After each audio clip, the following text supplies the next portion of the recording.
That means it's 5:30 despite what that clock says. So we will start our regular meeting with a roll call, please. Commissioner Patton, Here. Commissioner Barwick, Here. Commissioner Webb, Here. Commissioner Steckland, Here. Mayor Absher. Here. Ryan Ziegler, would you lead us in the Pledge of Allegiance? Sorry to spring that on you.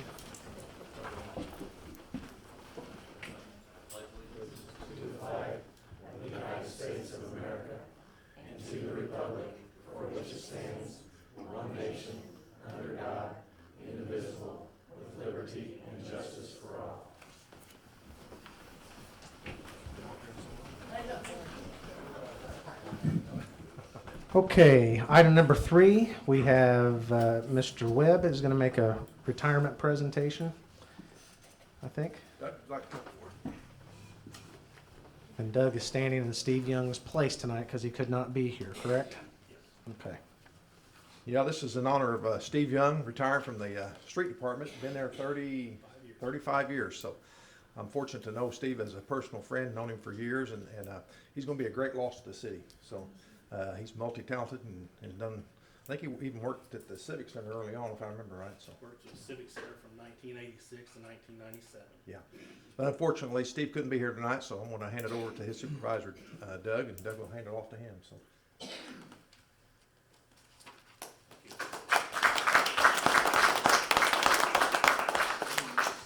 Doug, could you apologize to Steve? I broke the box.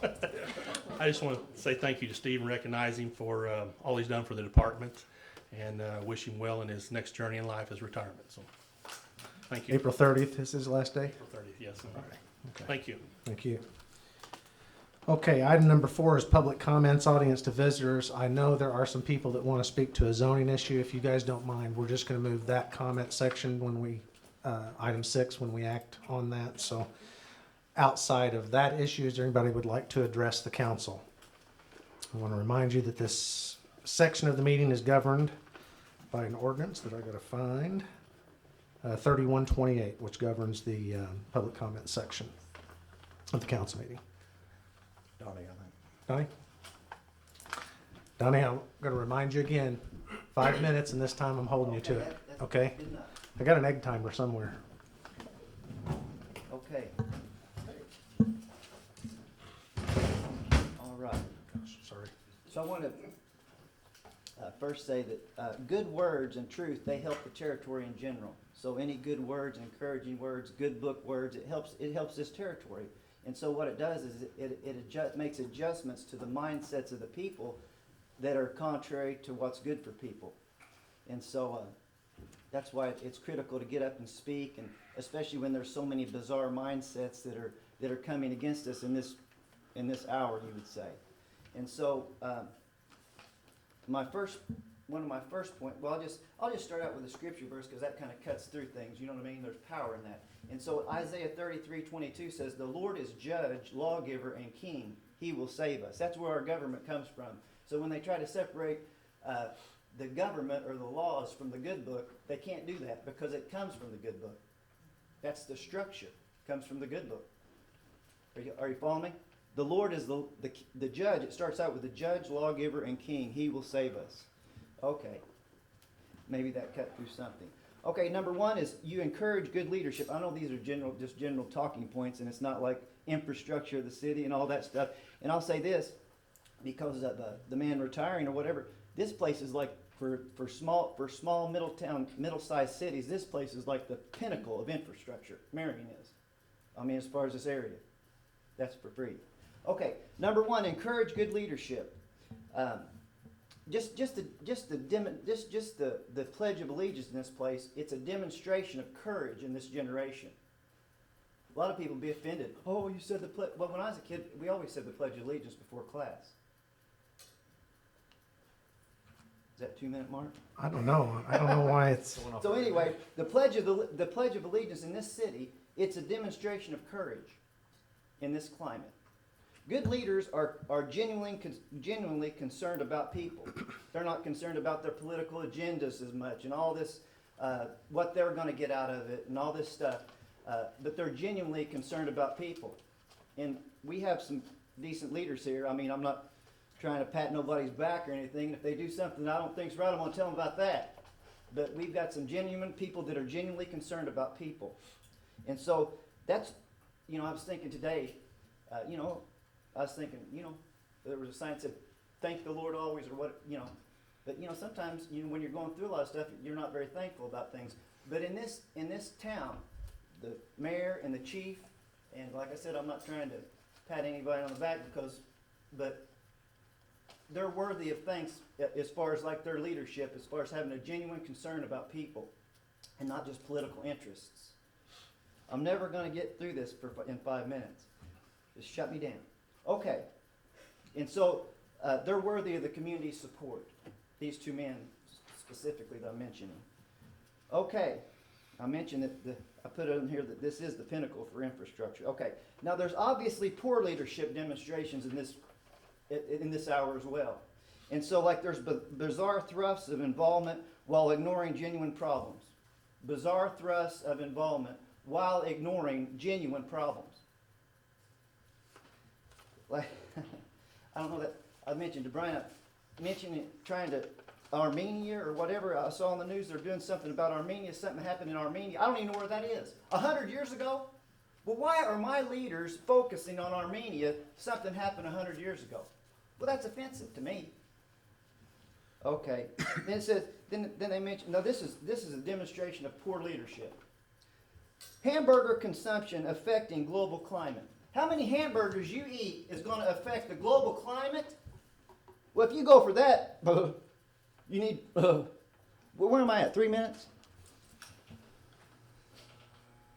Get If 1 you go minute. for hamburger, Got 1 minute. what's that? You only have 1 minute. 1 minute left, that's good enough. Okay. I didn't know if I was going to make it tonight.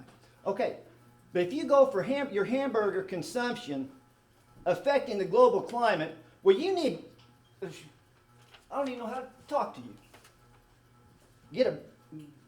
Okay, there's real problems. Real problems, there's all kinds of real problems with China, border and all that stuff. Okay, 1 minute. This is going to be kind of edgy, but I like to be, well, that's just where I am. Masks. You're going to have to, if you're going to get your mask off your face, you're going to have to remove it. Joe Biden's not going to take your mask off for you. He'll keep it on. And then when you take it off, he'll say he took it off for you. That's for free. Okay. What else? Okay. Well, I'll summarize it. In the good book it says, none of the wicked will understand. They'll think hamburgers making to burn up the planet. None of the wicked shall understand, but the wise shall understand. That's Daniel 12:10. Okay. Now, I've got a lot of police stuff, but I didn't have time for it tonight. What is it? Are you going to finish before the buzzer? That's impressive. I've got a lot of stuff. I can keep saying. I said, the good book, okay. Hang on. Well, let me say this last thing. The book of books, like the good book, they call it the book of books, and that's an understatement. Because it's got the ability to change and conform things to what's right. And it keeps you from mind tricks. The good book keeps you from mind tricks, Jedi mind tricks, or Joe Biden mind tricks. Okay, have a good night.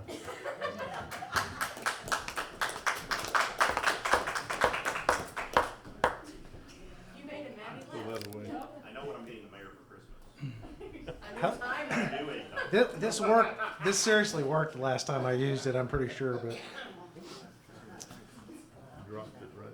Okay, so I got to tell you a really funny story. This reminds me of, so one time when the mall was still going and they had little kiddie rides and Cheryl went to do some shopping and my oldest son, it was very little, got on a little rocking horse. Well, we ran out of quarters. So when she came around the corner, I was shaking him all the thing and she said, "You cheap."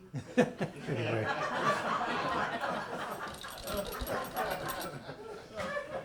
Anyway, I ran out of quarters. What was I supposed to do?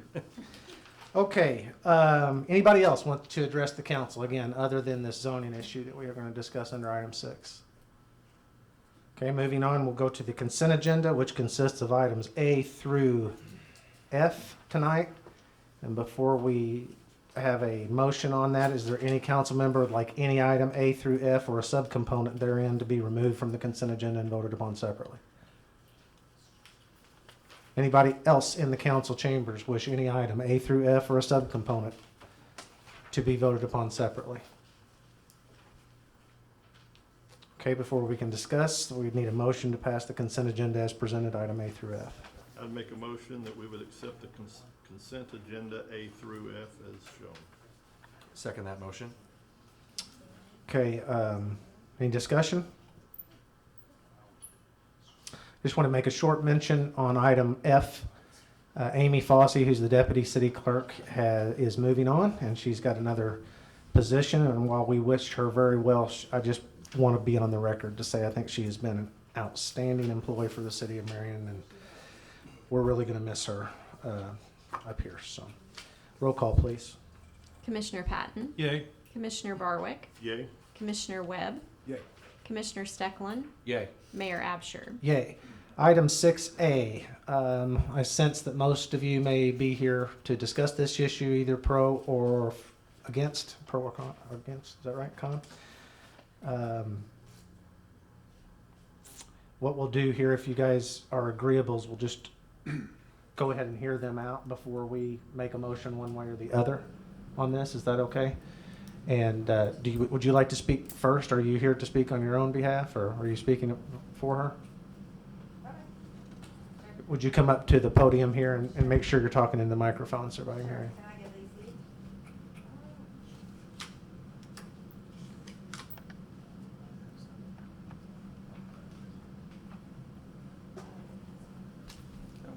Yeah, they're gonna go out. Okay.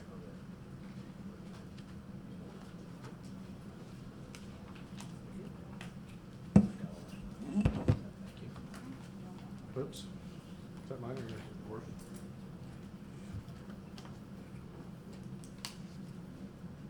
Can I take this off? Yes. Okay. I think you might hear me better if I take that off. Good morning, or good afternoon. My name is Julie McAlpin. Can you hear me now? Okay. Thank you.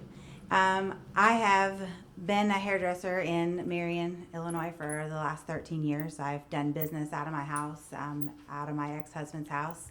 In the last 3 years, my husband and I decided to get a divorce, and I then started looking for a property in this area that I had a basement so that I could put a salon in it similar to what I had previously. In the meantime of all this, I think I closed on my property on March 24th or 23rd, and this was in the middle of COVID.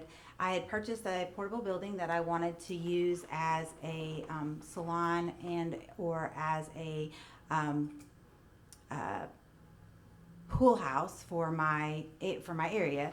And in the meantime, when the COVID thing hit, it was more probably beneficial to me to use it as a salon or a multi-use building instead of just using it as the pool house. So again, like I went 6 weeks or 8 weeks without working, which was super hard on me financially, but clearly I wasn't able to put a pool in last year. So I decided to use the house or the portable building as a multi-purpose building to work out of, because myself and my daughter are both diabetic. So I started thinking maybe it might be better or more safe, I guess, for us to be able to use this building in more than one aspect. My realtor, Leah McWilliams, who was unable to be here tonight, like that's the whole reason of me purchasing the building where I did, is because I needed a basement facility. However, again, when COVID hit, it was for me just kind of a health concern, and then not being with work happening, not being able to work out of my house, not being able to work at all, whether it was in my house or not, it wasn't the issue. It was that the governor was going to actually take away our license if we continued to work. So 6 to 8 weeks later, decided that maybe this might be a better option for me. So my house, being on the 1806 West Warren, it is zoned residential, an R1 category. But that is the same type of facility that I had previously. I never even knew until I purchased a permit for the building itself that I would need a permit to actually work out of this building. I never had a permit to work out of my ex-husband's house. Honestly, I would have never even known unless somebody had told me that. And I was told that I would need a special use permit and that I would need to apply for it. And I did agree to apply for it when and at the time that I was done. I never took a loan out for this building, other than the initial part I put on my credit card. But other than that, I've been like just paying for it little by little as we go. And it's been almost a year in the making. So tonight I'm just asking that, I guess maybe that you just give me grace in not knowing that I needed a permit prior to now, and the fact that I'm a single mother. This is my only source of income. I teach probably 10 hours a week via my ex-husband's house in the basement, and then the rest of the time I have a girl that I mentor part-time, and then I also work on the public doing hair. It is a one-chair salon. There is one, maybe two people in at a time.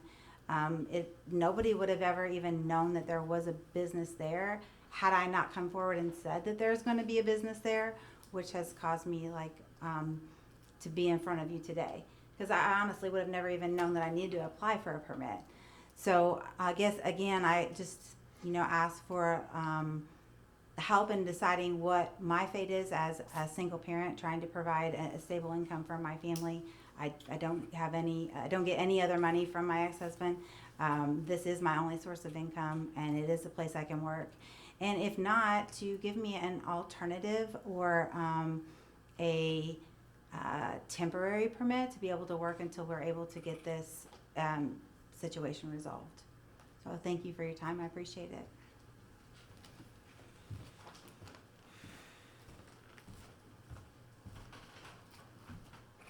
Julie, I have a couple questions for you. Sure. One, you said you originally intended to do this in your basement? Correct. Okay. And you decided against it because of COVID and Correct. didn't want to expose your kids to it. Do you feel like, I know we're not out of the woods by any stretch, but at some point, hopefully near point, the virus itself is abating to some extent. It certainly is in Region 5. But do you feel like that's another option for you at some point? Or, I mean, To be able to put it in my basement? mm-hmm. Sure. If that's the issue, if I misunderstood that the issue from the zoning board was that I was doing business at all out of my own. There's a nuance to it probably, but I think this issue is I'll just call it the way I see it. I think there's an untold number of people that probably do business out of their home in one form or another. There's no way for us to know that realistically. Probably is something that we need to think about moving forward, because in this economy, more and more people will be doing business out of their home, whether that's direct shipping or something else that they're manufacturing in their garage or whatever. But there's a difference when you build a separate building in your yard for the purpose of doing business. That's simply just not, frankly, it's just not allowed in our zoning ordinance. And if you do allow that carte blanche, there's not much point really of having a difference between a residential zone and a commercial zone, or a mix of those two. Where you live is not a mix of those two. It's strictly R1, which is single family housing. So I think the nuance is, just to be honest, had you been cutting hair out of your garage or your basement, we probably wouldn't have known. I don't know how, I know there's other people that do that in town.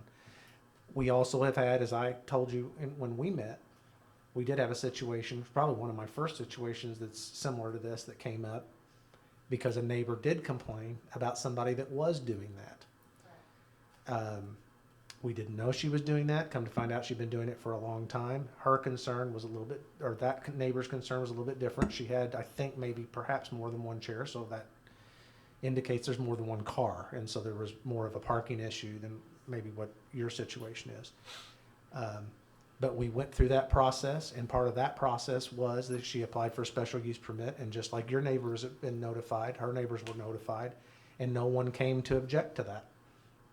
which I found weird at the time because someone came to object, which is how we knew about it in the first place. But when it came right down to it, that's not the circumstance, as you're well aware of what's happened in your place, but in your application. But I think the main difference is, at least in my mind, is building a separate building.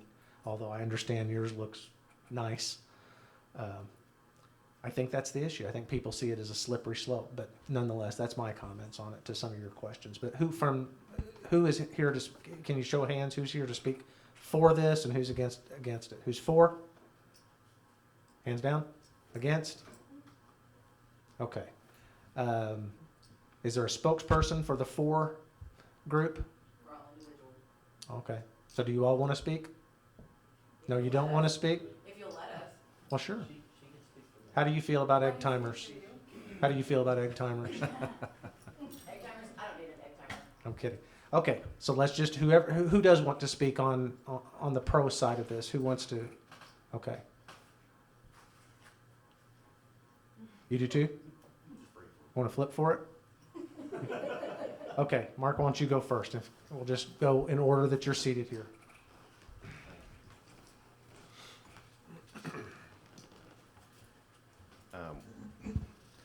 Hi, I'm Attorney Mark Cochin here representing Julie. I did get involved the 11th hour on this. Having said that, you know, I think Julie epitomizes exactly what we're trying to do, what a lot of towns and cities are trying to do is encourage private entrepreneurship, but doing it without imposing burdens on residents. And I get that. I do. And I think, though, at the same time, with COVID, and every particular situation is unique.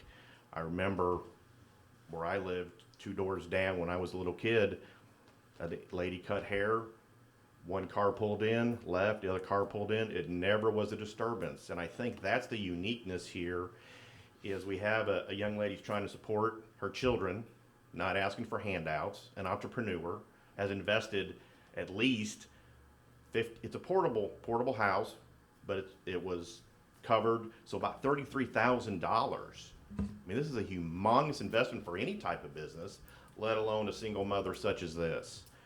And I think what makes this a little bit unique is this. It's a garage. She's got a 2-car garage, and she's got 2 parking spots. I think her proposal is there's not going to be any signage out front.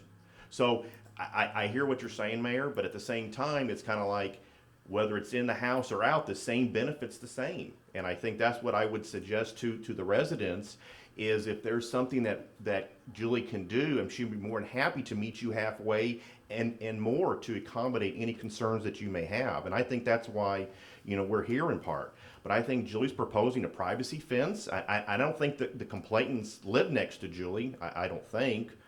So maybe one does. Great. She's offered to do a privacy fence. She's offered to have no signage. She only has one particular seat for somebody to come in. You may have somebody backed up kind of waiting if they come early for their appointment, but there's no walk-ins. It's call ahead due to COVID and the way she runs her business. So I'm going to be honest, you're not going to have any more disturbance with this particular place than you would somebody having relatives over who come and go and then the cousins and they tend to stay for a long time. So, you know, I think what Julie's offering here is in a single mom trying to support her family, no signage, 2-car garage. She's put there over $30,000. Privacy fence she's offered, that's going to be another $10,000 or so, $15,000 for a privacy fence. I guess what I'm thinking is I think if we can be creative and collaborative, I'd ask for maybe us to table it this time and then see if I can meet with a couple of ladies who have some issues. I know she's nodding her head, but sometimes we still can talk. It doesn't hurt. We actually can get resolutions to cases sometimes or matters that we don't. So I would ask that from the mayor and the commissioners to maybe allow me an opportunity to sit down with these ladies and see if I can come up with something that maybe, and some other neighbors, to come up with a plan of action that I think we all can be proud of at the end of the day. Thank you. Okay, who's next? Just again, how many of you want to speak? So I need to gauge how much time we've got. There's quite a few that want to speak. 6, 7, 8, including you. All right, let's try to limit our comments if you can. We got 8 people to get through, so let's, a I'll make couple of mine minutes quick. if you would. My name's Andy Raines. I've known Julie since we were in grade school. She's a friend of mine. Mark and even Donnie made some good points. Donnie used the term pinnacle for this town, and this town has always been built on business. At the zoning meeting, I made a statement about Simcoe. You guys remember when that came in, and there was a lot of controversy over Simcoe because it was a recycling facility and thought to be an eyesore. I think that's the opposition's argument, is that this is going to depreciate my value of my home and be an eyesore to the community. But Mark's offering up some pretty good resolution of that. He's offering up a privacy fence and some things like that. So I'm sure that Julie would do anything that was requested, rather move it to her basement, put up a fence or whatever she needed to do to keep her business. She's a single mom, and she's just looking to provide for her kids. And unemployment's 6%. You know, let her work. Give her the right to work. That's all I have.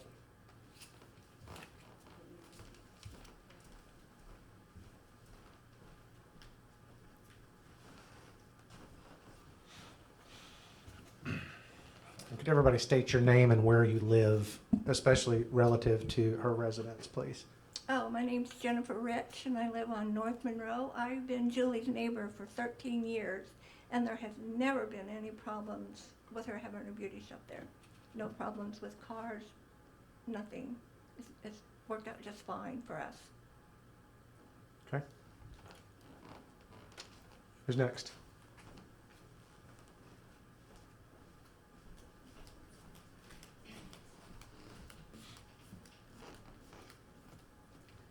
My name is Ashley Bell. I live at 1902 West Warren Street, just up the road from her. I originally met Miss McAlpin because I have a 9-year-old daughter, and she has 2 girls around the same age. One's older and one's around the exact same age as my kid. They hit it off, and then her and I started talking, and then we exchanged numbers, and we've, become friends over the years, even though I'm not always available sometimes. But my thing is we have all had to make adjustments due to COVID. And I know that word gets thrown around, but it's the truth. We have all had to make accommodations. We have to wear masks. We have to be 6 feet apart. Wash your hands, cover your mouth when you cough and sneeze, even though we've been taught that since we were in grade school. So my big issue is she is literally just trying to have her business so she doesn't have to stay in her ex-husband's house. I mean, who here would want to still be around their ex-spouse willingly and forcefully at this point? Nobody. But she is trying to do everything that she possibly can to provide for those girls and to keep them safe. Because like she said, they are diabetic. Her oldest has to wear a patch. And along with COVID and all that stuff, even if she did have it in her basement, there's still a risk. There should not be any reason to intentionally put our kids in danger. We want to keep them safe. And all she's asking is that she uses her little she shed as a shop. That's it. She's not asking for you to raise taxes. She's not asking to have any statue removed. All she is asking is that she can conduct her business.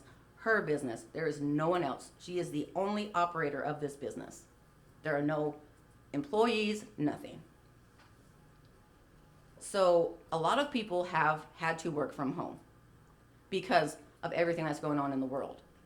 That's all she wants to do, is work from home. Thank you.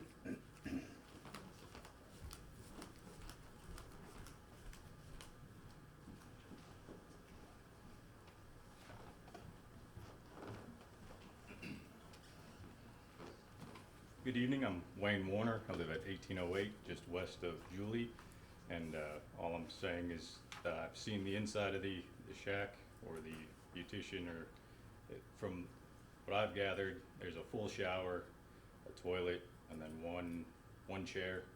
It looks like it was gonna be a storage or building at first when I saw it coming in. And then now she's got a barber chair in there, just one. It's still kind of halfway put together. I mean, there's tools and everything everywhere, but for me, I don't have a problem with it due to the fact that she has a driveway that can fit 4 cars. She's got a garage that fits her own car, so that's up to 4 vehicles you can have there that will not comprise on me by any shape or form. I mean, my concern was if they start parking on my lawn, then I'm gonna have a problem. But it's gonna be impossible with 1 chair, 4 parking spots. And ever since she's moved in, she's been very respectful.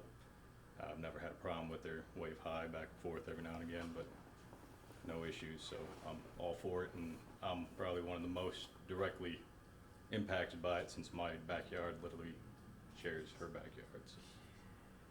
Thank you. Who's next?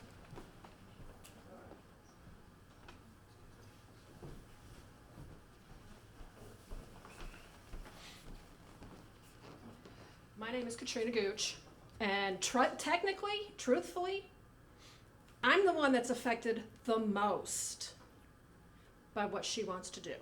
Not the people that live on Suzanne, because I know there are people that are complaining. They live on Suzanne. No traffic will be coming on Suzanne. I live directly across from her at 1809. And truthfully, I have no problem with what she wants to do. Really. She's got a big, I mean, it's been communicated, and I don't see a problem with it. Because truthfully, during baseball season, I'm a host mom for the minors. I've clogged that street having a fish fry for the baseball team. So what she wants to do, that's peanuts. Or in this case, a pebble. So there's no reason, I mean, people are complaining. Why? I don't know. Let her make a living. That's one of the things that irritates me with people that are against this. Traffic, 1 in, 1 out.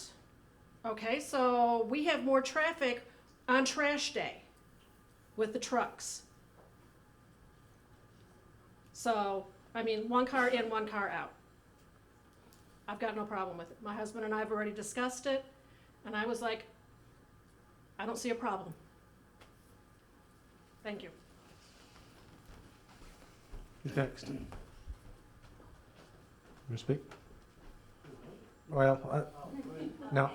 I'm against it, so you want me, are they finished talking? We're just going in order. Yeah, we're just going down the line, whoever, yeah. Could I just jump in there real quick? Okay. I kinda didn't raise my hand, but. Zane Garner, completely impartial to the whole thing. I'm just here today to see if I maybe get a piece of property, purchasing, but, after just listening to it, the whole thing, I kind of feel like you guys got this ordinance, and I hope that really don't tie you up on doing the right thing. I know there's a lot of laws and red tape that people have that just because something's legal or not legal doesn't make it right. I mean, you guys got a chance here to help a mother trying to support her kids. I'm gonna go sit back down. All right.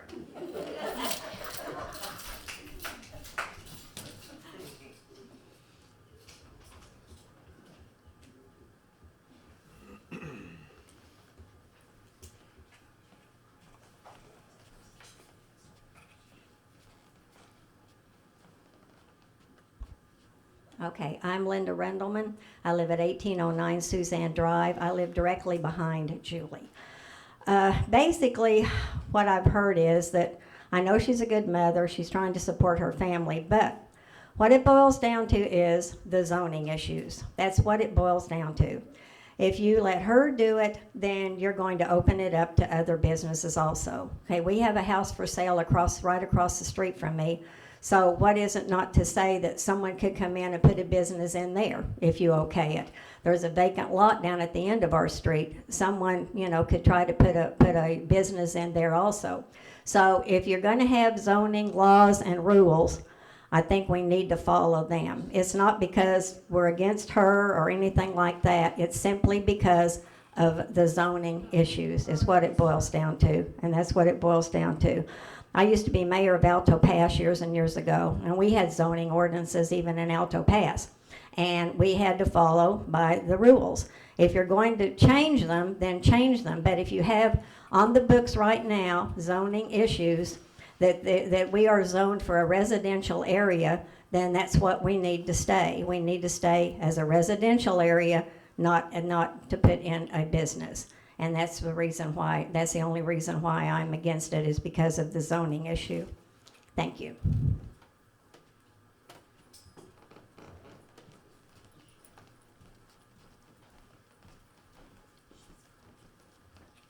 Good evening. I'm Kay Ferris, and I live on Suzanne Drive, and I've lived there since '76.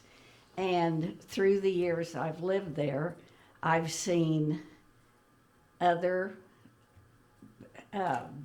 not businesses, well, businesses, but down at the corner there's a lot. And a gentleman tried to put in a modular home, duplexes, and things that were not allowed because we're zoned for families in our area. And at that time, it was tried twice because the zoning person, or the person that gives out permits, was retired, and the first one didn't go anywhere by 5 o'clock that night. That was over with. Okay, then a new zoning person or permit person came in, and they tried it again and even had the stakes out. Gone, because it's not zoned for that. And I agree that if you allow businesses to start coming in, the way that I found out that it was going to be a beauty salon is I walk around the block there, and I happened to stop seeing this attractive building that was there. And Julie was out front. I didn't know her. And I said, "What you doing back there?" And she said, "I'm putting in a beauty salon." And I said, "Oh, I really feel badly because you've already put that building, but that's not allowed in our area to have a business." And then I went on to ask her if she had talked to the zoning board or to get a permit to do that. And she said, "Well, I'm working on that at that time." And I said, "Well, I just really feel bad." Well, then I'd walk around the block, and here came, I said, because they won't allow that in our area because it's not allowed to have businesses. And as I would walk, well, there would come beauty salon equipment. It wasn't equipped at that time. And here started filling it with equipment without it having a permit. It had a permit for a shed. So anyway, that it was at that time known. And I think really that realtors should be told, if Julie were looking for some place to put her salon, they should tell her right off the bat, this won't work. This one is not zoned for a business. And the people that live in this area do not want businesses, don't want trailers on the empty lot down at the end of the block. They're living here. They want just families. That's why they bought in that area. So I'm adamantly against allowing a business to come into our area. So anyway, thank you for letting me talk. I appreciate it.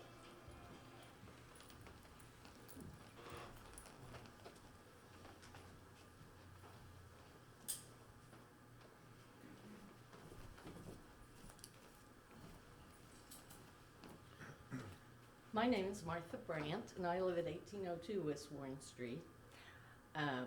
Julie's building is now my west view from my patio and backyard. I appreciate her situation. I appreciate my other neighbors' opinions in her favor. My concern is that by granting her a variance, you're going to set a precedent for current and future homeowners in that neighborhood who want to operate a business out of their homes. And I truly believe that it will ultimately affect our property value. And that is my only concern, is that it isn't zoned for business, it isn't zoned for mixed use. It's an R1 zoned area. And I think by granting anyone a variance to operate a building on their or a business on their property, pardon me, you're gonna set a precedent that is gonna affect the future of that neighborhood and its property values. And that's my entire concern, and all I have to say. I know she's a nice lady. I know she's trying to do the right thing for herself and her family, but the current zoning in that neighborhood does not allow anyone to operate a business out of their home. And you'll be setting a precedent if she's granted the variance. Thank you. Anyone else? I think that was all the hand raisers. Okay, I've got a couple of questions of some of the people that spoke, but I would like to give the other commissioners some opportunity to ask some questions since I've been the only one talking thus far. If I may, Mrs. McAlpin, did you ever discuss with your realtor the need of needing extra space to operate a salon? I just assumed I was going to put it in my basement. That's where I have worked for 13 years. So. And what other neighborhood, your former salon, it was where, located where? It's on 1009 North Monroe Street. It's an R2. Okay, so it's an R2. Okay. So, at what point did you know that this was zoned R1, residential only? I guess probably when I got the permit for the building to begin with. Okay. I don't mean to lay blame on anybody, but I agree with Mrs. Ferris. That is a responsibility of a realtor to make you informed. She should have let you know ahead of time, way ahead of time, before you even made an offer on the house, that was not even possible at that location. And that might be a discussion you need to have with her. But you know, you can go there where you want. However, I do disagree with all due respect, ma'am, the last lady that spoke, devaluing the property. Whether it's a shed, a beauty salon, or a garage, I don't think it's going to make that much of a difference. I respect the fact that you are trying your dangest to make this COVID crap work and trying to support your family. And I respect that immensely. However, in my opinion, we as a city have rules that govern zoning. And they are specifically set up for the protection of you as a home buyer and anyone else that lives in the neighborhood. Most of the people that live in your neighborhood live there because they chose to live there. It was where they wanted to live. I live where I want to live because it makes me happy. Just like it makes other people happy to live where they want. So I'm really torn on what the right thing to do is here. Right now I'm leaning toward not allowing the variance permit, but that's just me, because I not only have to respect what you're doing, but also have to respect the other people as well up and down your street. And I understand people up and down the street say, well, it's okay, it's okay. If we allow this one, what's next? It could be, who knows what? A beauty salon, one car, in, out. I wouldn't have a problem with it. But you know what? Out of respect for the people that live there, and out of the respect for our codes and our zoning ordinances, at this point I'd have to say I couldn't vote for it. That's my opinion. Yes. Can I ask you a question? Sure. Do you know about the house on 1006 Carbon where it connects with Suzanne? Yes. Do you know about the bar? No, I was not aware. Because they have their whole entire yard full of cars every weekend. And they used to have an open sign, but they do not have one anymore. Or they just don't use it. But there is a bar down there. Well, and I think that goes back to what the mayor said. It's impossible to know every single thing that's going on. The only way we're gonna know is if it's reported. Well, the only reason I said anything is because anytime we're coming back home for the night, on the weekends, there's so many cars in the grass, in the driveway, and I'm like, how are you guys gonna be upset over a little shed when there's that going on at the very end of the street? Well, again, I'm not aware of that, but I am. It's at the end of our street. I know him personally. His name is John. And that is out at his home. It's just for his own personal use. It's not a business.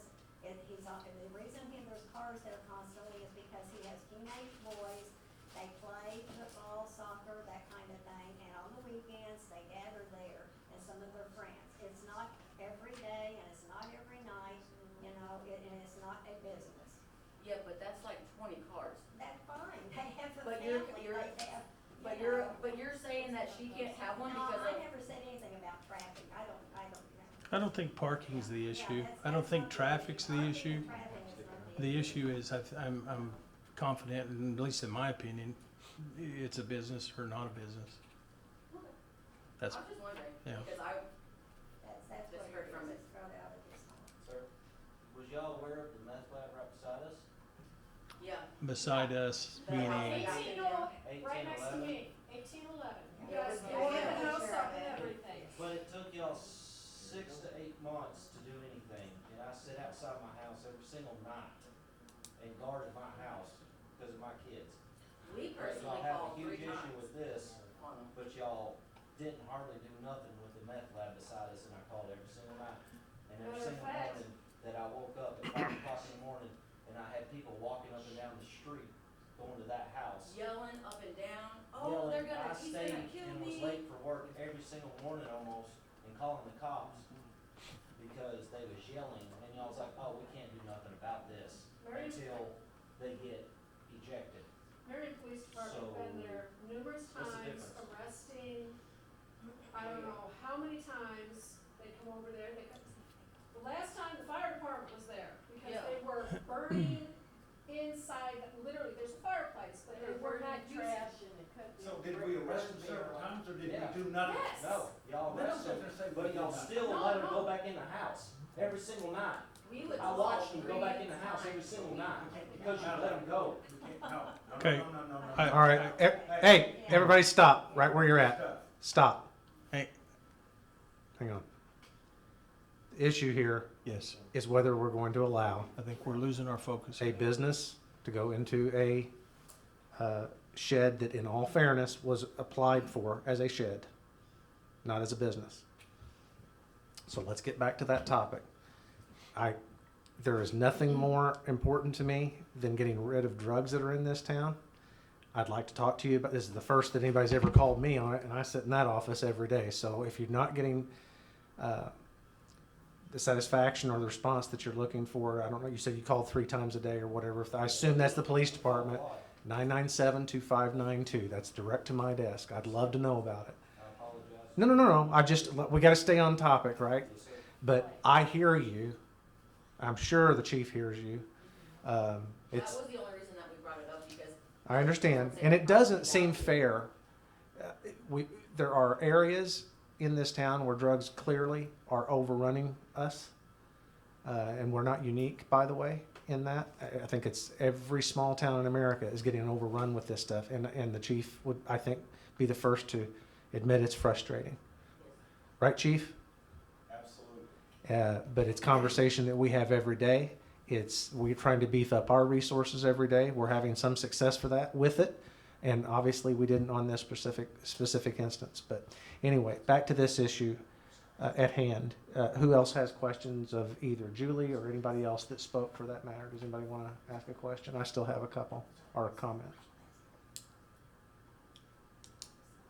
I mean, we spoke over the weekend, and I shared my, personally, I said, I wouldn't have a problem with it personally, but I said, the whole reason we have a zoning board, which is voluntary, I said, it's kind of like when we were on school board, if we would just override everything that was brought to us, then what's the point of having people do that, or have a zoning board, or have it, whatever.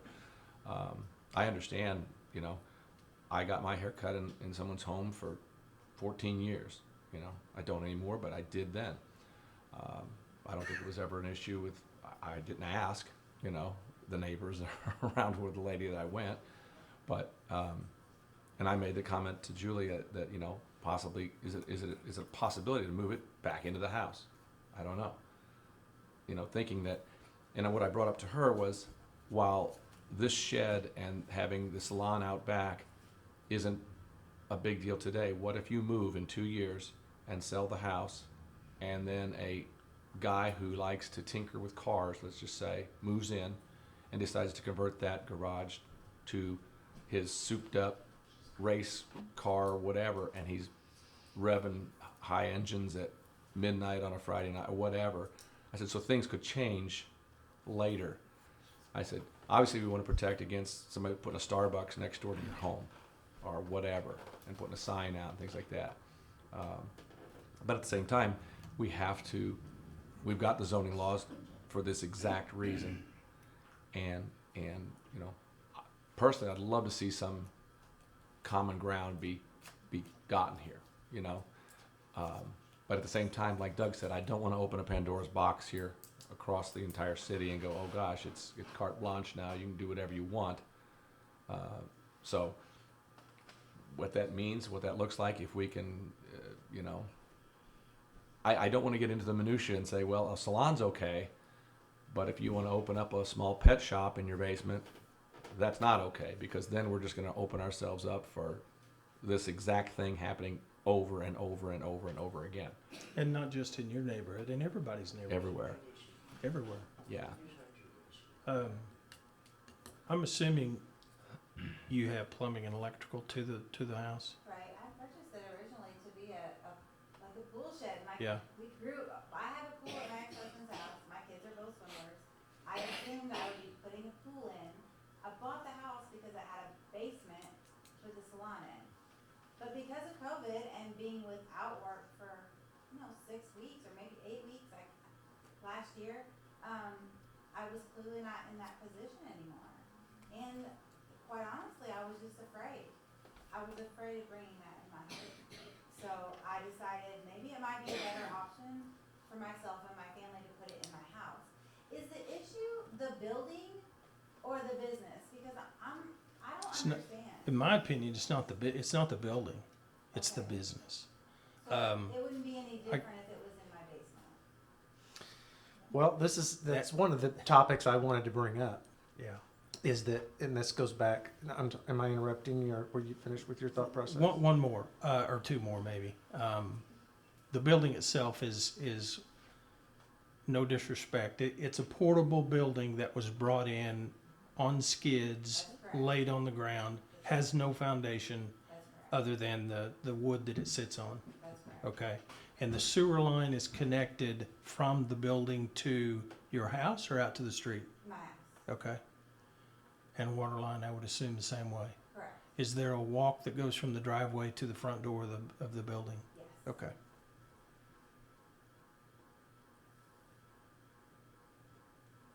That's all I have there. So that was one topic I wanted to bring up, not just for the council, but for the larger audience, is that I really want to ask those that are speaking against it, what's your answer to that? I know what the legal answer is, but what's your answer? Is it the business, or is it the business in the building? It's just the business, period. Okay. It's not the building, it's not her, it's just simply, if you put a business in there, like I said, we have a house for sale across the street from us. Why couldn't someone put a business in there right across from it? You know what I'm saying? It's just simply because it's not zoned for a business. That's what it boils down to. It's not the building, it's not her, it's just not zoned for that. And like you said, if you have zoning laws and rules, you should follow the zoning rules. I think what he's getting at too is a little bit as what our definition of business is. I mean, I for one don't want to see, an auto parts store across the street from me or anything like that. But in my mind right now, I can think of 25 people that I know personally that are operating a business out of their home, whether that be beauty salons, dog grooming, like the mayor said, there's a lot of folks now doing online fulfillment out of their garage. Okay, they're all over the town. So we're kind of in a catch-22 here, because I think no matter how we rule this, one side or the other side is going to come back and go, well, you know, what about these 100 people over here? Like And- car detailers. Anything. I mean, Exactly. it's unlimited Right right down the now. street from us. It's unlimited. She does a great job. You're So- exactly right. That's why I'm saying I'm hoping there's some commonality that we can look to here, because obviously we don't want to have what we all consider a business next door to us. I don't, you don't, nobody does. Early on, I said, well, the thing that would affect me the most would be traffic and parking, obviously, if that's the business concern, or if it's a late night thing where people are coming in and out. You know, if somebody, like you said, was to open a bar across the street from me, I wouldn't be happy about that if they're walking in and out at 2 o'clock in the morning. But at the same time, I don't want to minutia this and say, well, it's going to be okay for this type of business in your home, but not this one or this one or this one, because then I think we're going to run into the same problems we had with some other things we've been dealing with, like with the Airbnb thing and all that. That where does this ever stop? Or we're going to have this every council meeting. But John, to So- that point, isn't that what the permit process is about? It's a one-on-one case. Each case is different for you guys to decide. So if a Well, it's not really us to decide. That's the zoning board's decision. That's their thing. Silvers goes in, you guys all have the right to deny that. If it's Well, another person. Exactly. I would disagree with you. If you read the zoning ordinance, specifically the city code, which is a compilation of those ordinances, but R1, the description of R1 is about that long. It's very clear. Then we really need to be telling. Single our family residents housing. to announce It what says that bed and is. breakfast. Yes, it That's does. a business. That's a business. Yes, it is. But at least it's a residential type business. I didn't, look, that ordinance, I want to be clear, and this is actually one of my points. This is from 1987. I understand. That zoning ordinance. So to your point, you know, the person that sells stuff on eBay, that's a business. It's a business. I don't know how we know. Are we going to require? My point is this: is that our economy's changing, and minutia is the best operative word with that. It's going to be very difficult for us to adjudicate one-off things without it, frankly, taking an hour or so on each councilman. And I'll get to you in just a second. And that's probably why you have the zoning board. And thank you, that is why we have the zoning board. In the case of R1, there's very few exceptions listed there in that ordinance. And it's very few exceptions because is what the council at the time intended, is for there to be very few exceptions. If they designate something as R1, what the intent, it's very clear, needs to be single-family residences, and that's it, basically, other than the exception that you've talked about. See, That be moved to a proper lot. it could. I don't think that's going to meet what her objective is, but yes, sure, of course it could by definition. See, to me, the issue, I'm just going to say it. If you were cutting hair in your house, unless a neighbor came and complained, we do not have the resources to go peek, nor would we, peek in everybody's windows to see if somebody's doing business in there and what does that mean. We would probably never know. And just calling it, as I see it, there's probably hundreds of people in this town doing that, and we don't know that. It's not our intention or even in our best interest necessarily to try to police that. If somebody objects to it, that's when we investigate something and whether we determine whether it's going against it. For me, the concept that I'm having a hard time with is that you applied for a building as a shed. On the building permit, it says $4,000. You've already talked about an investment of $33,000. It's clearly something entirely different than what you proposed when you did the building permit. And you're having a business in it, which is really the big issue. I would have, personally, if I lived there, much less of an issue with you cutting hair in your house than I would of this because of the slippery slope that we've talked about. And I want to make it, as far as my comments, I'll just end with this. Everybody likes you. We've heard from, it seems like the four corners of the world of people advocating to you. It does not change the fact that R1 is not zoned for businesses, regardless of whether there's a meth lab next door, regardless of whether it's the right thing to do, for a single family mother, mother to be able to earn a business, which no one, to a person, wants to deny you of that. That's not what anybody's intent is. It just simply doesn't fit what the ordinance says. The zoning board spoke. It was not ambiguous. They were 4-0. Mark, my other question was gonna be, and then I'll let the other two people that are raising their hands, and then we need to come to either a conclusion of tabling it, but that's what my question, you're suggesting tabling it.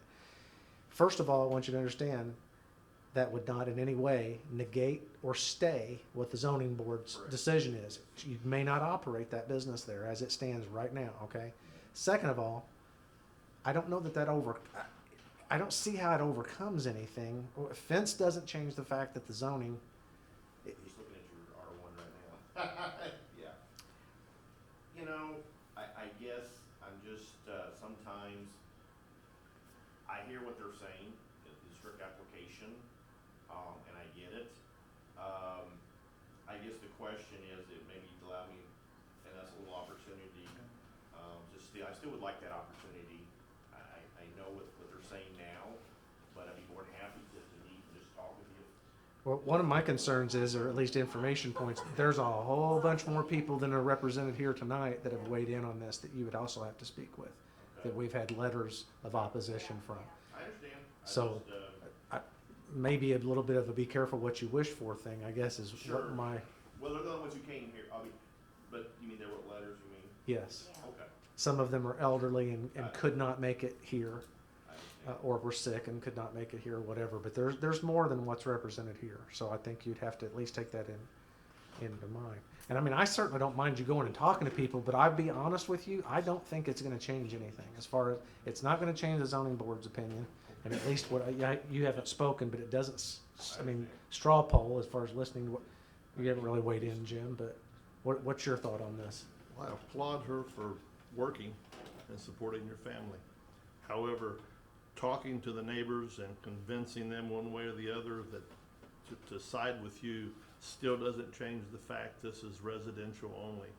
And I personally don't want to get into a slippery slope where we allow you and someone else, like you said, a pet shop or we can have all kind of hypotheticals, but if we allow one, how do we say no to another?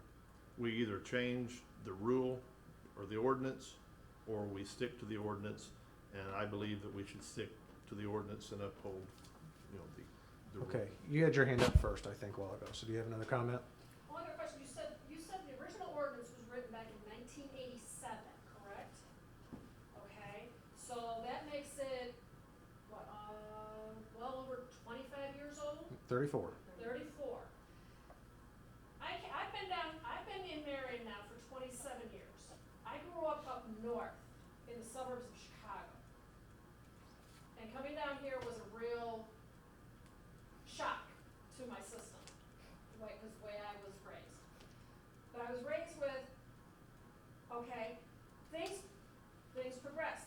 I've watched this town grow. Everything, it's gone in all different directions. So obviously, if this ordinance is 34 years old, isn't it time for it to grow? Yes, if you want it to change. If you don't want R1 to be anything other than single-family residences, then you don't change it. Well, but what I'm saying though is, everybody, because of COVID, granted it's abating, it's never gonna go away. They're saying it's never gonna go away. So people are working at home. There should be some kind of, I guess the best way to put it is, a one-on-one, case by case. Well, that's what this is. Well, yeah, but see, they're saying, no, but if you allow this, but you won't allow that. Because from our seat, what will happen is the next person that comes to argue it will use, as was said, a precedent, and you're gonna have a difficult moral time arguing, well, just because we liked that situation better than this. Well, it's not a matter of liking it. Yeah. Precedents have been set in all kinds of stuff. Precedents set on one thing, and they go, okay, yeah, that was that situation. This is a different situation. Each situation is different.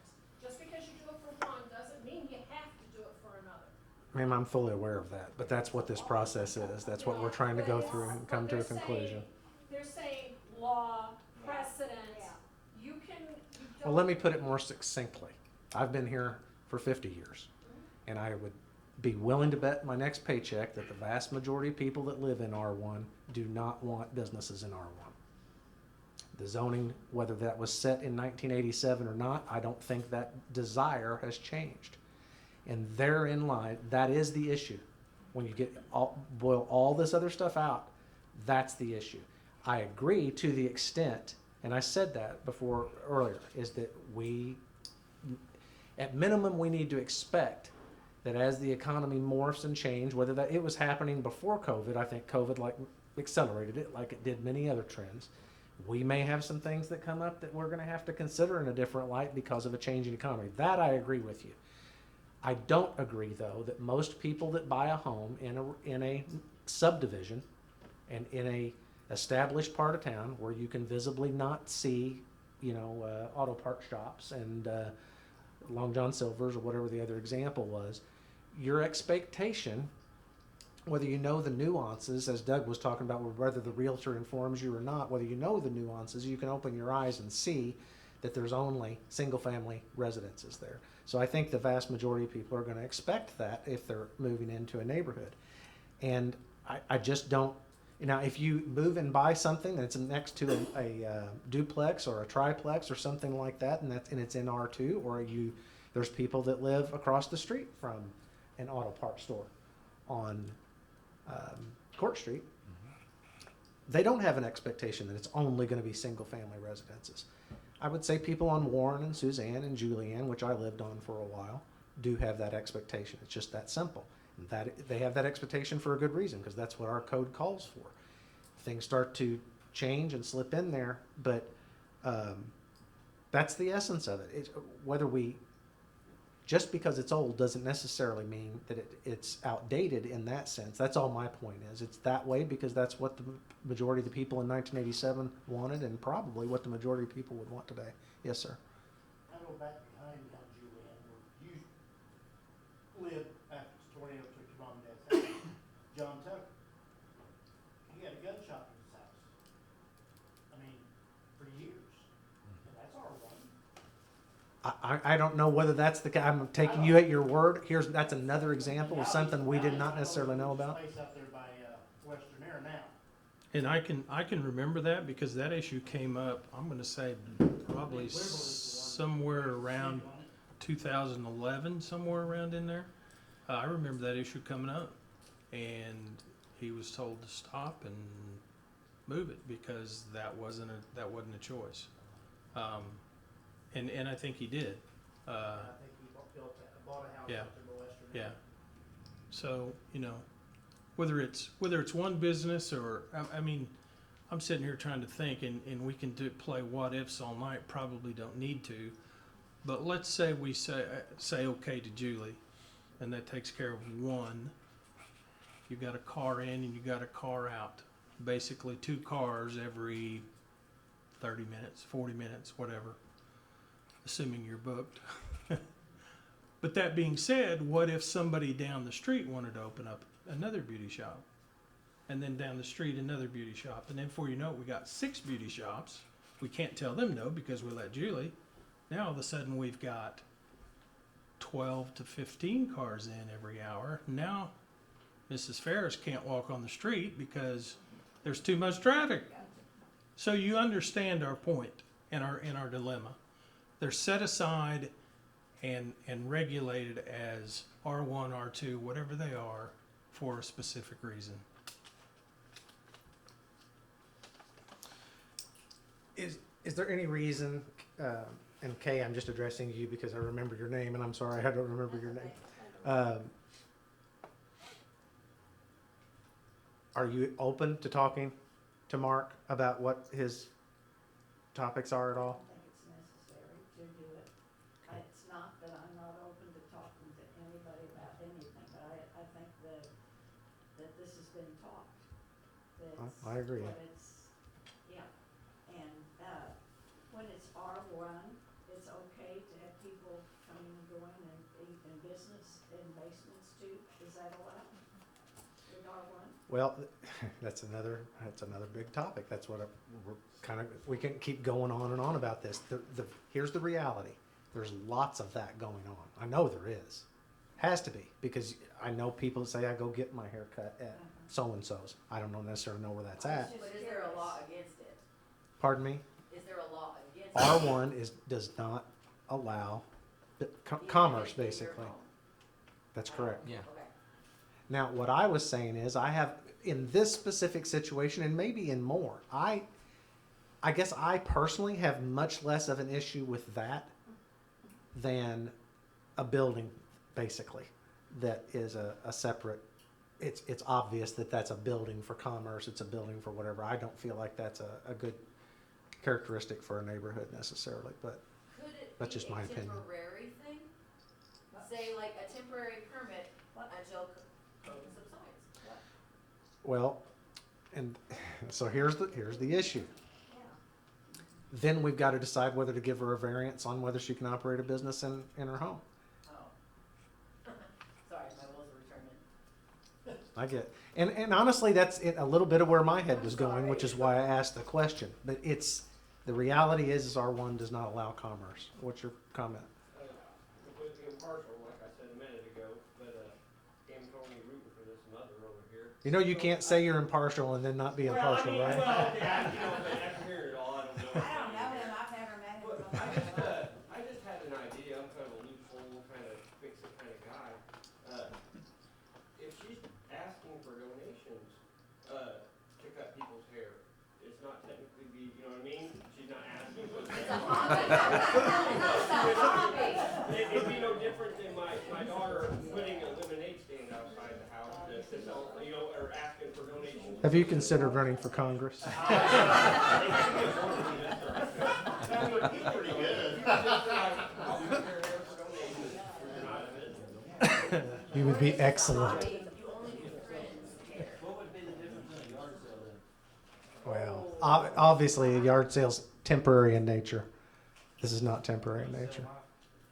Did you just say it's temporary in nature and not temporary in nature? No, I said this is not temporary in nature.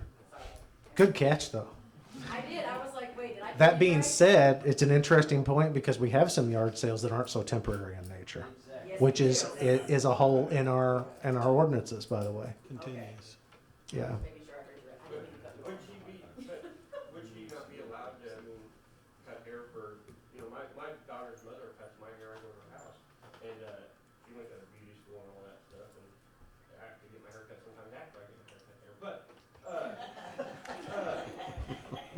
I pay her anyway, but I throw her $30 to cut my hair, I'm trying to get more than fair than what most people do, my daughter's mother, so I can give her a little extra, but she doesn't buy anything to ask for it or anything. I mean, if you could just put a sign up to say, you know, cut your hair for donations or something of that effect, where she's not actually asking for a price, set price or anything of that nature.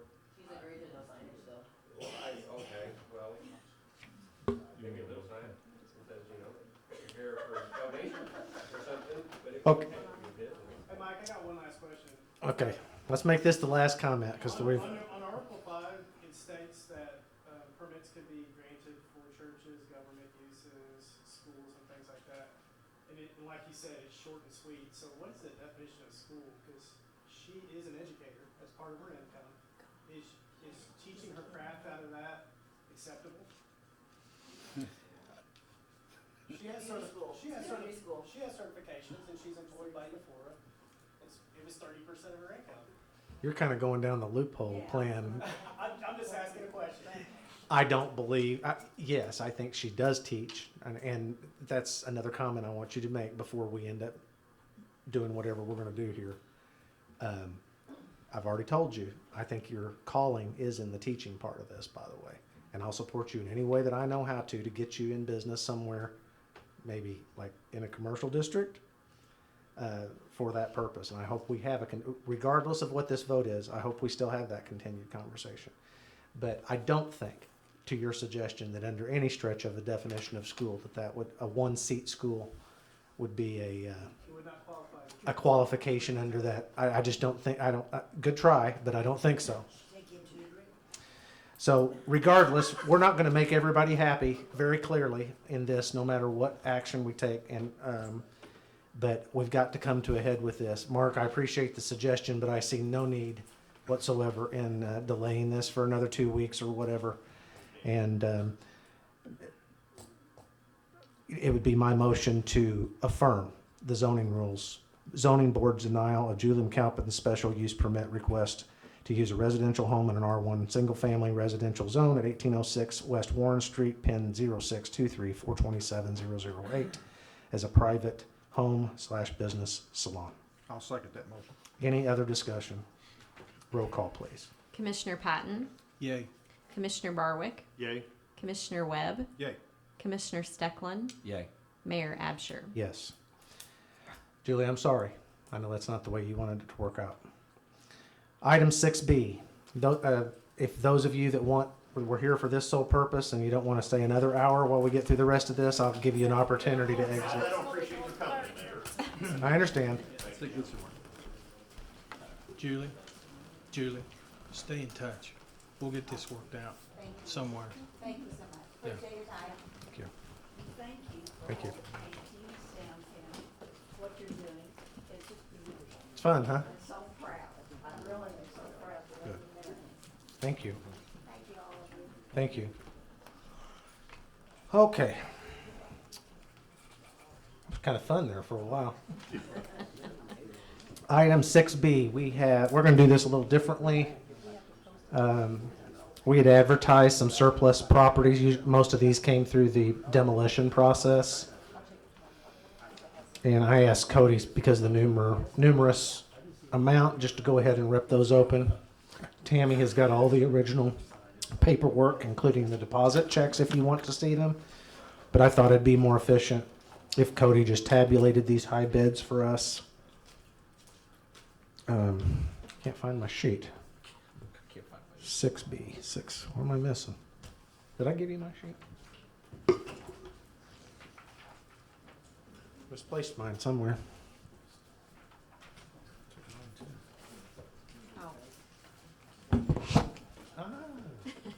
Okay.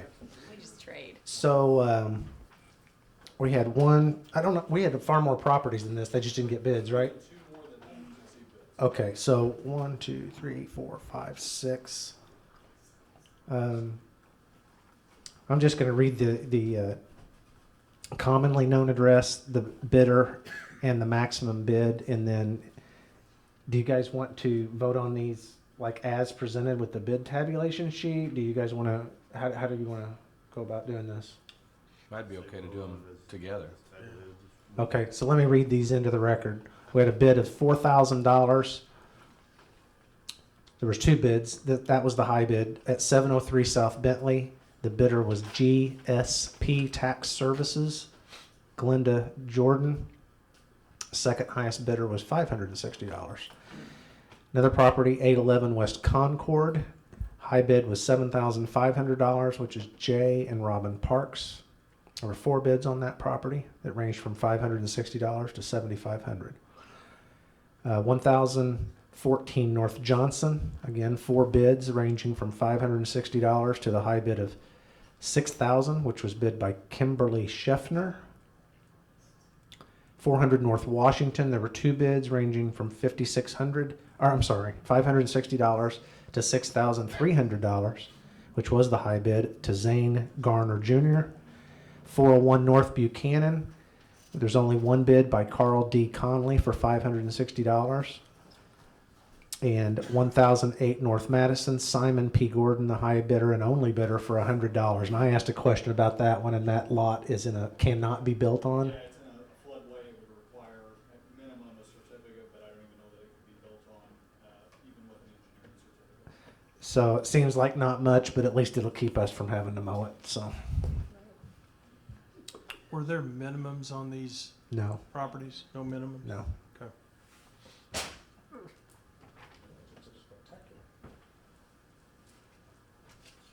So what's your pleasure?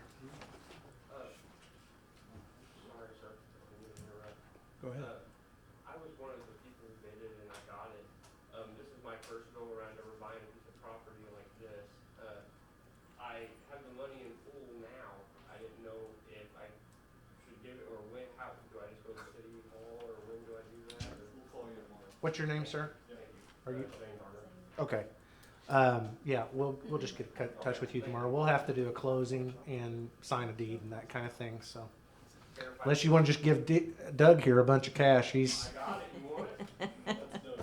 Well, I don't know about him. Doug's the money hungry one right there. Well, you guys care if I skip out of here now? No, that'd be fine. Have at it. All right. Yeah. I appreciate you guys. Thank you. What's your, this is 400 Washington that you bought? And what's your plans there? Just curious. Well, it's, Barbershop? yes, sir, yes, sir. That was good. Who did that? It's adjacent, right behind my house. Oh, okay. So we don't really have a huge backyard. I got a decent family, so this would give us a lot of backyard. And who knows, maybe one day my daughter decides she wants to move home right next to daddy. You know, Good. something like that. I'll build it. But, Well, good luck to you. Thank you, sir. Well, I got you. I did. You know, that's a loophole. No, I paid for a permit to build a fence, and I took it all the way to the edge of that property. Do I still need, if I wanted to fence in, continue with my fence to go around and make it look? I don't think we would require another permit for you to extend it once you own this property. Thank you, sir. Thank you, guys. Okay? I appreciate you. Thank you much. Thanks. All right. Y'all have a good day. Okay, so can we have a motion to sell these properties at the high bids on the bid tabulation sheet, or unless you guys want to do something different? I'll make the motion to accept the high bids on all of the properties as read. Okay, Second that. any discussion? Roll call, please. Commissioner Patton. Yay. Commissioner Barwick. Yay? Commissioner Webb. Yay. Commissioner Steckland. Yay. Mayor Absher. Yay. Under item 6C, we have an ordinance 3727, and you guys have a plat representation of this subdivision that we need to approve. Lost that too. What'd I do with all this stuff? Here we go. Do you want the bigger copy? No.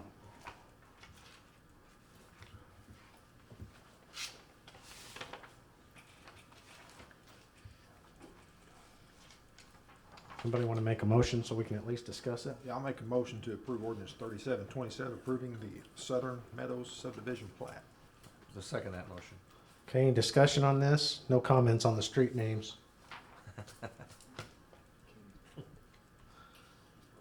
Little Game of Thrones thing going on there. Okay. Hearing no discussion, roll call, please. Commissioner Patton. Yay. Commissioner Barwick. Yay? Commissioner Webb. Yay. Commissioner Steckland. Yay. Mayor Absher. Yay. Item 7A. Brent, do you want to tell us what the benefit of these, the sewer rate adjustment is going to be for, please? Who it's going to benefit? Good evening. We did get formal approval from IEPA for our $4.7 million infrastructure plan that we have to rehabilitate the sanitary sewer lines in Marion. One of the stipulations along with that approval before they actually give the funding is the city does need to enact some kind of an ordinance to be able to pay back that loan.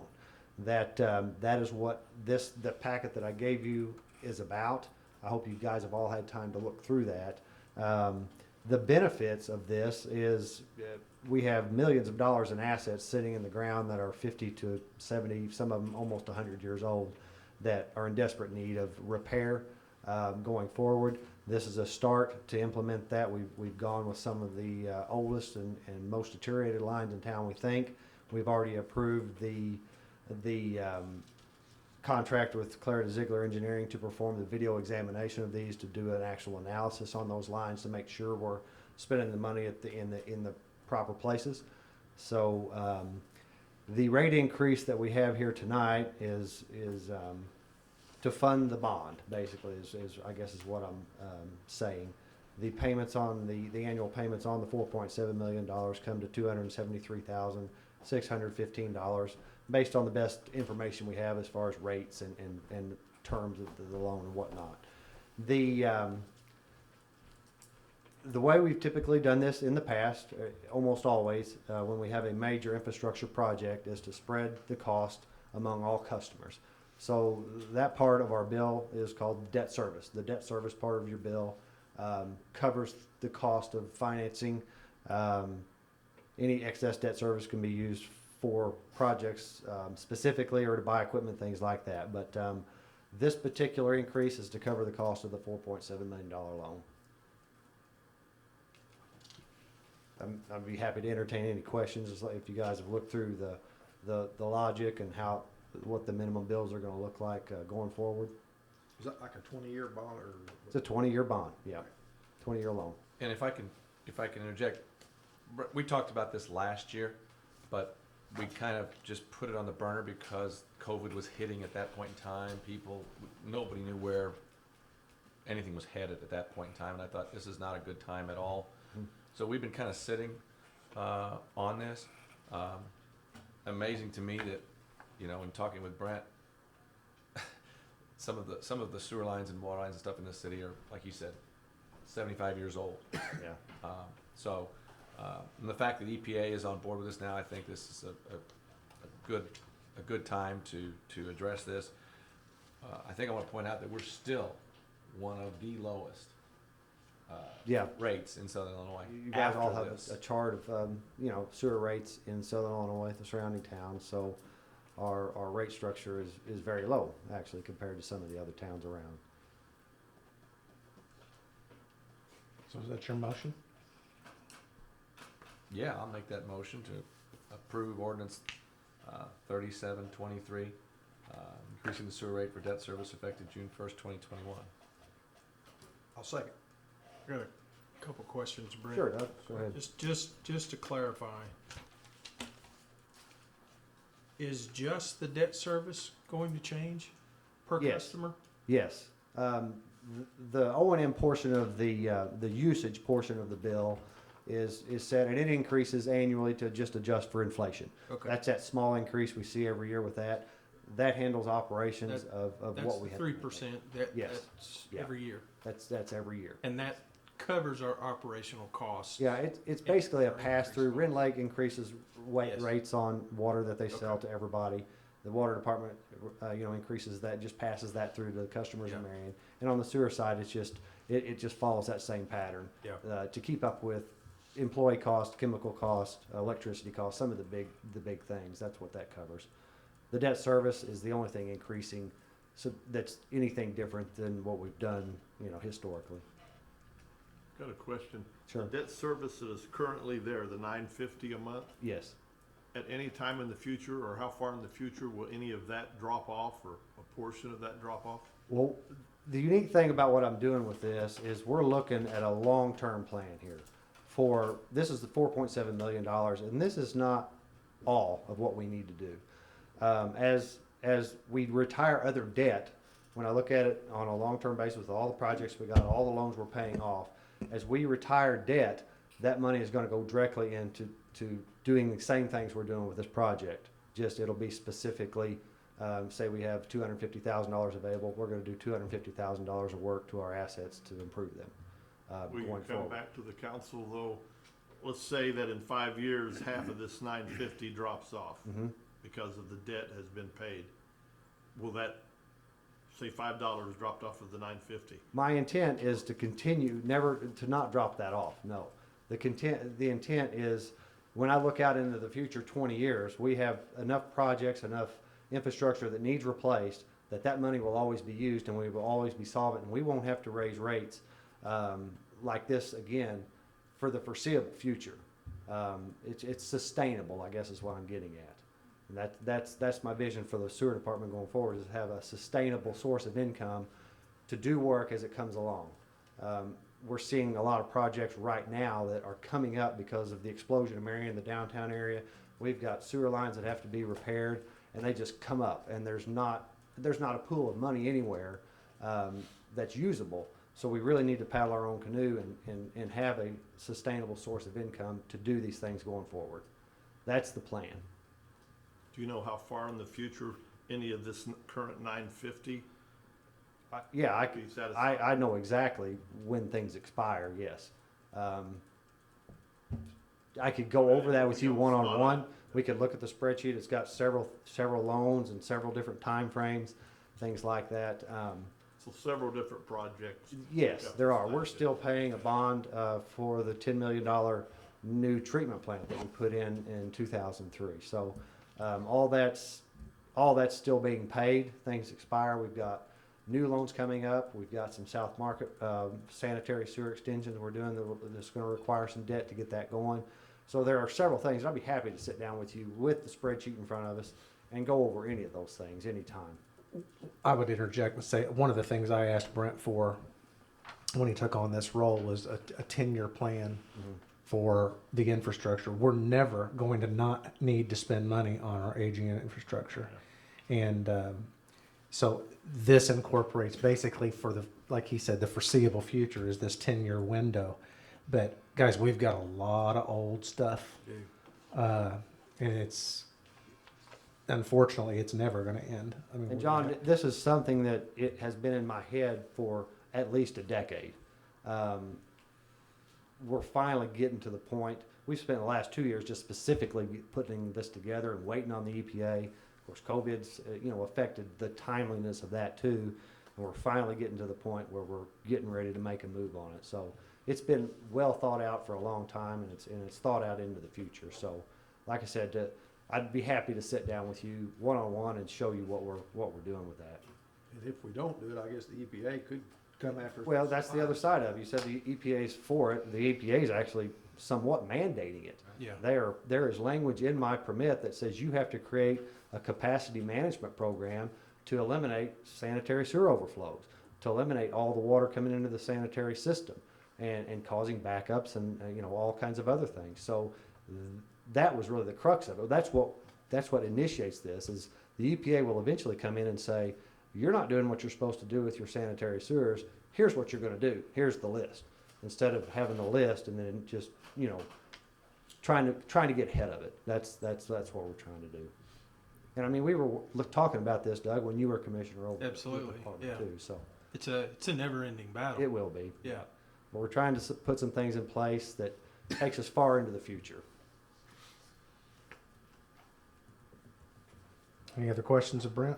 We had a first and a second, right? Yes. Okay, roll call, please. Commissioner Patton, Yay. Commissioner Barwick, Yay? Commissioner Webb, Yay. Commissioner Stecklin, Yay. Mayor Absher. Yay.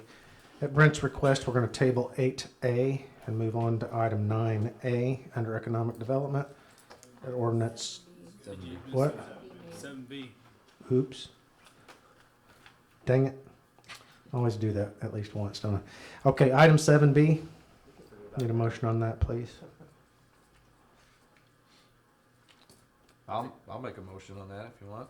Or if you want to do it, you can do it. Okay, I make a motion to approve resolution 2021-14, transferring proceeds from the sale of the Marion City Lake from the water department to the general projects fund. Second that. Okay, I ask a question, so that deal has been closed, I guess? it has. We closed it on the 20th, Friday, Thursday, whatever that was. Yes, money's in the bank. Okay, thank you. Discussion wise, I just want to point out here, and correct me if I'm wrong, that a lot of that money was water department money at one time in that lake, so just keep that in mind later if the water department needs something done. Graciously handing that over to the general fund. Pointing that out. Be happy to do it, happy to do it. Since you're voting yes, I'm not going to argue with you, but I would actually have a counter argument to that. There was no water department when we bought the lake. Where did money come from? I don't have that answer. Okay, It's in my trivia later. okay. I understand what you're saying, though, and I agree. Okay, roll call, please. Commissioner Patton, Yay. Commissioner Barwick, Yay? Commissioner Webb, Yay. Commissioner Stecklin, Yay. Mayor Absher. On that point, I do want to point out, I don't know if you've seen it yet on the north side of the new water tower that we're painting. Have you seen the mayor's likeness on the good north Lord. side? Hush.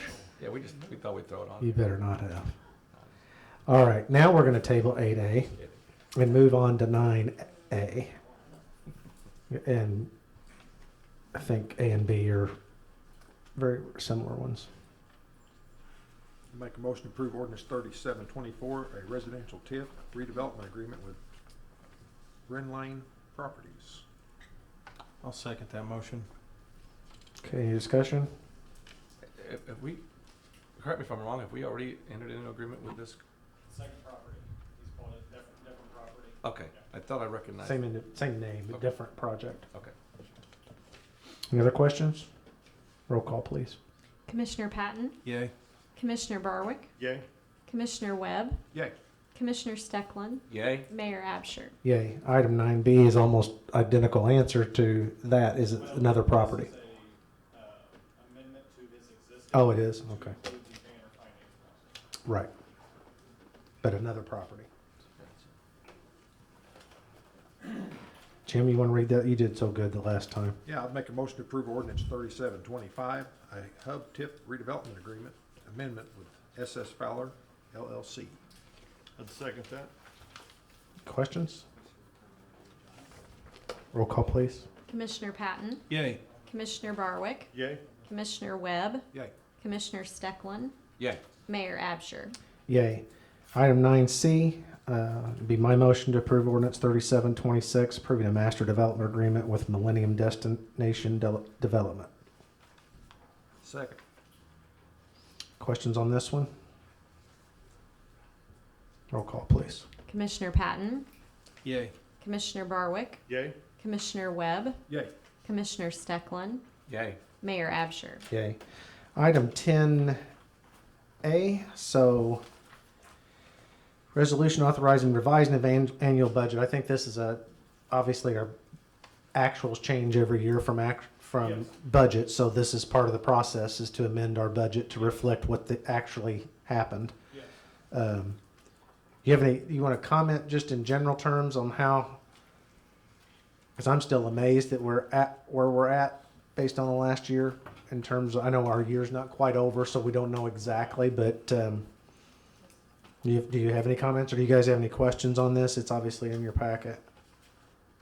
You know, I would just say it's just incredible when you look at what we were facing a year ago compared to what actually took place. I mean, we're going to be at, you know, real close to breaking even. You know, around, we don't know for sure until it comes, but real close. I mean, you know, we could have been, you know, telling how much money in the hole, and yet, you know, we're looking really good. In fact, the amendments for the general fund, it just about, they just about at a break-even point. You know, where you know, we had some expenses go up, we had a lot of expenses go down, and what the sales tax did was just phenomenal from what it could have been. So I'm extremely pleased with how the year end's going to turn out.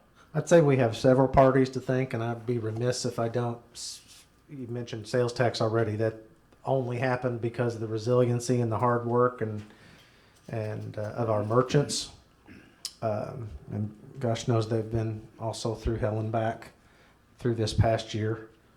But we also owe a lot of thanks to every city employee, and particularly the department heads. It was a terribly difficult fit and start type thing, trying to figure out all year where we were at. A lot of that was due to me creating fits and starts, saying let's hold off until we can get one more sales tax month in. I want to see what that looks like. But everybody did such a great job inside of their own budgets. This is just the sum of each individual part. Exactly. So I mean, Exactly. from street department to police department, fire, building, code. Just saying that because you're sitting here, Tim. Public Works, everybody did a great job, as far as I can tell, with managing their budgets and Yes. being very careful, which is exactly what you have to do all the time, but particularly, I really thought last year, I would have predicted you'd have been up there saying, well, we are $4.9 million in the hole. Yeah. I really thought it was going to be between $4 and $5 million. With any luck, we'll end up with a very small surplus. So I hope. Maybe it's a little small loss. We're not exactly sure just yet, but to me, that's Can we miraculous. ballpark what that number is so everybody knows? I mean, I feel Surplus? proud of that accomplishment. Well, I'd Our hate budget's to, not because over. we're in the process of doing our last payroll, which will be paid out the last day of the month. I'll make a prediction. It'll be stronger than the surplus we projected, than what the budget says, by just a hair. Could be. Or I can be way wrong. Steve has a way of pulling surprises on me. I think we've done remarkable. Yes. Not to brag, but Yeah. that's, again, kudos to everybody that was involved, and that was Yeah. everybody. And that includes treasurer, by the way. I didn't mean to slight you there, Oh, but I no, mean, that's- you're the one that communicates most of this to each individual department. So it was one heck of a collaborative Yes. effort. But, and thank God we've got some of the best and strongest merchants in Southern Illinois, because they sure Yeah. rocked and rolled, so to speak. So, okay, can somebody make that motion? I'll make a motion to adopt resolution 2021-13, authorizing the revision of annual budget of 2021.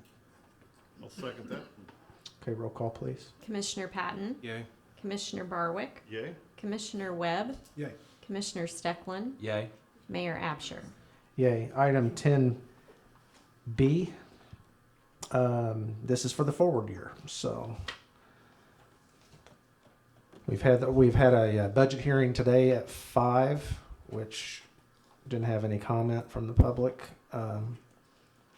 We've had our budget on display for the public for 2 weeks. 2 At weeks, least 2, yeah. Mm-hmm.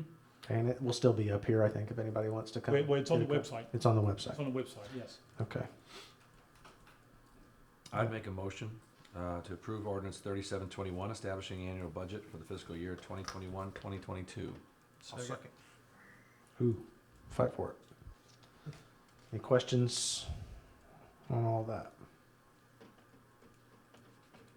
And I'm giving you some kudos on that too. We were scrambling this time last year still to put everything together. Or I think we were, that was my recollection. Maybe Oh, it was yeah. because of the uncertainty of COVID, but Exactly. you guys were squared away this year and everybody had their input pretty early, from my Yes. perception anyway. So, Yeah, I thought it went very smooth. okay, so roll call, please. Commissioner Patton, Yay. Commissioner Barwick, Yay? Commissioner Webb, Yay. Commissioner Steckland, Yay. Mayor Absher. Yay. Item 10C. I'll make a motion to approve ordinance 3722, reappointing at-will department heads for the 21-22 fiscal year. Second. Okay, roll call, please. Commissioner Patton, Yay. Commissioner Barwick, Yay? Commissioner Webb, Yay. Commissioner Steckland, Yay. Mayor Absher. Yay. Item 11, Commissioner reports. This is my favorite one because this is trivia night, so we're going to start with Commissioner Steckland. Okay. All right, so since the last meeting, we had 22 services updated, 5 leak repairs, 3 new taps. The month of March, we had a total of 284 Julie location calls, which is an average of 12 per day. This is not necessarily my department, but I do want to mention the groundbreaking today. The cool thing about it, not only was it a business groundbreaking, was the comments that came from a lot of what I consider the general public, and just the feeling that there's something in the air in town that's different than a year or 2 years ago, and very, very optimistic, very happy with what's going on. And I heard that from 4 or 5 different people today at that groundbreaking, that was really nice to hear from folks that really weren't actually part of the, a contract or anything like that. Just general public who showed up. So that was a nice thing anyway. So anyway, here's my trivia for tonight. And you guys somebody probably has this because you're all, how many gallons of water does it take the fire department to put out a 1,500 square foot home that is on fire? Now I'm looking for gallons per minute.